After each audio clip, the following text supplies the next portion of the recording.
Telangana CM Revanth Reddy త్వరలో జిల్లాల పర్యటనకు వెళ్లనున్నారు. జనవరి 26 తర్వాత జిల్లాల్లో ఆకస్మిక పర్యటనలు చేస్తానని కలెక్టర్తో నిర్వహించిన సమావేశంలో తెలిపారు. పథకాల అమలు తీరు, సంక్షేమ వసతి గృహాల్లో సదుపాయాలు, పారిశుద్ధ్య నిర్వహణకు ప్రత్యక్షంగా పరిశీలిస్తానని చెప్పారు. అధికారులంతా బాధ్యతాయుతంగా పనిచేయాలని అన్నారు.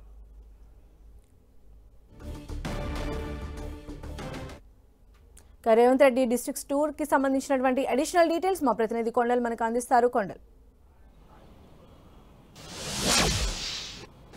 పరిపాలనలో కొంత స్పీడ్ పెంచినట్టుగానే మనకు అర్థమవుతుంది. ఎందుకంటే ఈ నెల 26 తర్వాత జిల్లా పర్యటనలకు సీఎం రేవంత్ రెడ్డి సిద్ధమవుతున్నారు. తమ ఏడాది పాలనలో ప్రభుత్వం చేసిన అభివృద్ధి, సంక్షేమాన్ని ఈ రెండింటిని కూడా ప్రజల్లోకి ఈ జిల్లా పర్యటనలో తీసుకుపోతున్నారు. దీంతోపాటు తనదైన మార్కుతో ఆకస్మిక తనిఖీలకు కూడా శ్రీకారం చుట్టబోతున్నారు రేవంత్ రెడ్డి.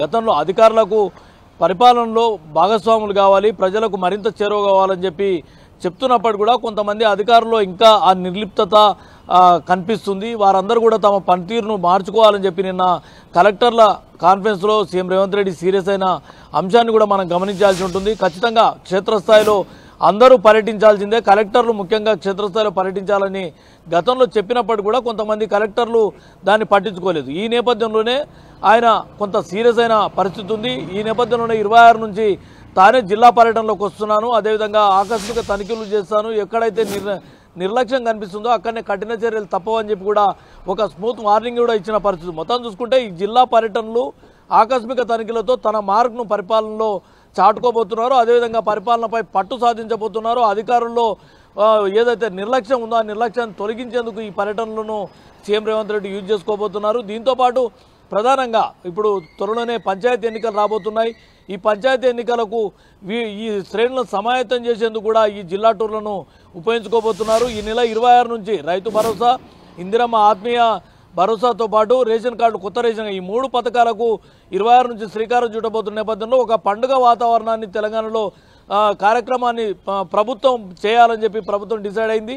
ఈ జిల్లా పర్యటనలతో క్యాడర్లోను ఇటు ప్రజల్లోనూ ఒక జోష్ను నింపేందుకు ఈ జిల్లా టూర్లను సీఎం రేవంత్ రెడ్డి ఉపయోగించుకోబోతున్నారు. సంధ్య, అయితే వీటితో పాటుగా రైతు భరోసాకి సంబంధించి కూడా ఒక క్లియర్ పిక్చర్ వచ్చేసింది. దానికి సంబంధించి కూడా విధి విధానాలు కూడా సీఎం రేవంత్ రెడ్డి అనౌన్స్ చేశారు. అదేవిధంగా క్షేత్రస్థాయిలో ఉన్నటువంటి అంశాల పరిశీలనలు కావచ్చు, మెయిన్గా హాస్టల్స్ ఎదుర్కొన్నటువంటి ఈ మధ్య వచ్చినటువంటి ఎలిగేషన్స్ పైన కూడా ఆయన ఒక ప్రత్యేకమైనటువంటి దృష్టి సారించే ఆస్కారం ఎంతవరకు ఉండొచ్చు? అక్కడ డిస్ట్రిక్ట్ టూర్స్లో భాగంగా ముఖాముఖి కార్యక్రమాలు ఏమైనా నిర్వహించే అవకాశం ఉందా?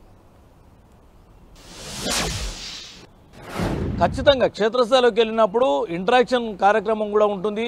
ముఖ్యంగా హాస్టల్స్, గవర్నమెంట్ హాస్టల్స్ ఏవైతే ఉన్నాయో హాస్టల్స్కు ఇప్పటికే డైట్ ఛార్జీలను విద్యార్థులకు గతంలో ఏ ప్రభుత్వం పెంచినంత పెంచింది. అయినప్పటికీ కూడా ఇది పూర్తిగా ప్రజల్లోకి తీసుకెళ్లలేని పరిస్థితి ఉంది. దాంతోపాటు ఒక కోఆర్డినేషన్ ఫెయిల్యూర్ అన్నది, లాక్సెస్ అన్నది కనిపిస్తుందనే ప్రభుత్వం గుర్తించింది. దానిలో భాగంగానే కలెక్టర్లకు గతంలోనే సీఎం రేవంత్ రెడ్డి స్పష్టమైన ఆదేశాలు ఇచ్చారు. కలెక్టర్లు ఖచ్చితంగా గవర్నమెంట్ హాస్టల్స్ను తనిఖీలు చేయాలి, పర్యవేక్షించాలని చెప్పి కూడా చెప్పారు. అంతేకాదు మహిళా ఐఏఎస్లు ఏకంగా బాలికల హాస్టల్స్లో ఒకరోజు నిద్ర కూడా చేయాలని చెప్పి కూడా చెప్పిన పరిస్థితి. అయితే దీని పట్ల చాలామంది కలెక్టర్లు దీన్ని పట్టించుకోలేదు. ఆ అంశం పైన నిన్న సీరియస్ అయ్యారు. ఇప్పుడు సీఎం రేవంత్ రెడ్డి జిల్లా పర్యటనలో ఖచ్చితంగా గవర్నమెంట్ హాస్టల్స్ ఉంటాయి, గవర్నమెంట్ హాస్పిటల్స్ ఉంటాయి, గవర్నమెంట్ కార్యాలయాలు ఉంటాయి.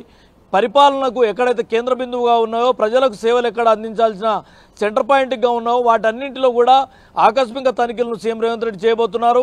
అక్కడ ఎలాంటి నిర్లక్ష్యం కనిపించినా అప్పటికప్పుడే అక్కడికక్కడనే చర్యలు కూడా తీసుకోబోతున్నారు. దీంతో ఏదైతే అధికారులు కొంత అలసత్వం వహిస్తున్న అధికారులకు ఇది ఒక కొరడా జుల్పించడానికి ఈ ఆకస్మిక తనిఖీలను ఉపయోగపడుతుంది. దాంతోపాటు ఎప్పుడు అలర్ట్గా ఉండాలన్న ఒక మెసేజ్ను ప్రభుత్వం ఇవ్వబోతుంది. అంతేవిధంగా ప్రజలకు పాలనలో సేవలు అందించడంలో ఎక్కడ నిర్లక్ష్యం వహించినా ప్రభుత్వం ఉపేక్షించదు అన్న ఒక మెసేజ్ను కూడా ఈ ఆకస్మిక తనిఖీలతో ఇవ్వబోతున్నారు. ఎక్కడికక్కడ ప్రజలతో సీఎం ఇంటరాక్షన్ కార్యక్రమం కూడా ఉంటుంది ఈ ఆకస్మిక తనిఖీల సందర్భంగా అని చెప్తున్నారు. మొత్తం చూసుకుంటే ఈ ఆకస్మిక తనిఖీల్లో ఇంకా ఏ విధంగా దూకుడు పెంచబోతున్నారు, ప్రజలకు ఏ విధంగా దగ్గర కాబోతున్నారని చూడాల్సి ఉంటుంది. అయితే కలెక్టర్ల సమీక్షలో రేవంత్ రెడ్డి చెప్పారు, అభివృద్ధి సంక్షేమం 2 కళ్ళలాగా కాంగ్రెస్ పరిపాలన అనేది కొనసాగిస్తుందని. ఇప్పటికే 1 year ఆల్రెడీ టైం అయిపోయింది. ఇంకా 4 yearsలో ఇప్పటికే ప్రతిపక్షాలు చేసినటువంటి 420 హామీలకు అమలుకు దిశగానే రేవంత్ సర్కార్ ముందడుగు వేయబోతుందని మనం భావించవచ్చు. ఖచ్చితంగా ఇప్పటికే 6 గ్యారంటీస్ 6 గ్యారంటీల్లో చాలా పథకాలను అమలు చేస్తున్నాం. ఇప్పుడు ఏకంగా 26 నుంచి 3 పథకాలకు శ్రీకారం చుట్టబోతున్నారు. ఇప్పటికే రైతు భరోసా సంబంధించి విధి విధానాలు ఇచ్చారు. వ్యవసాయ యోగ్యమైన ప్రతి ఎకరా కూడా రైతు భరోసా ఇవ్వాలని చెప్పి ప్రభుత్వం నిర్ణయించింది.